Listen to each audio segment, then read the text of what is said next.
عورت کے لیے صرف حج عمرے میں محرم شرط نہیں، وہ پنڈی بھی بغیر محرم کے نہیں جا سکتی، وہ ملتان بھی بغیر محرم کے نہیں جا سکتی۔ وہ جتنا سفر ہو نا 3 دن کا، جس سے انسان مسافر بنتا ہے، وہاں وہ شادی پہ بھی بغیر محرم کے نہیں جا سکتی۔ وہ سفر ہو اگر اتنا جس سے بندہ مسافر بنتا ہے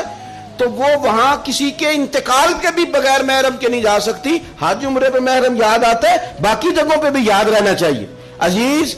نبی پاک صلی اللہ علیہ وسلم نے فرمایا عورت کسی مرد کے ساتھ تنہا نہ ہو جب تک کہ اس کا محرم ساتھ نہ ہو، اور وہ سفر بھی نہ کرے جب تک اس کا محرم ساتھ نہ ہو۔ ایک صحابی اٹھ کے کھڑے ہو گئے، بخاری مسلم ہے، عرض کرنے لگے یا رسول اللہ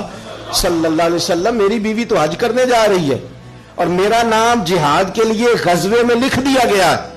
وہ جا رہی ہے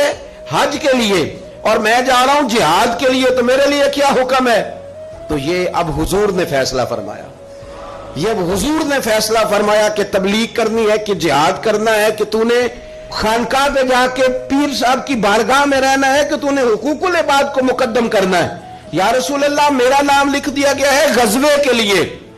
اور میری بیوی جا رہی ہے حج کے لیے، تو حکم کیا ہے؟ تو حضور فرمانے لگے تو غزوہ رہنے دے، اپنی بیوی کا محرم بن کے حج پہ اس کے ساتھ جا، کیونکہ اسے تیری ضرورت ہے،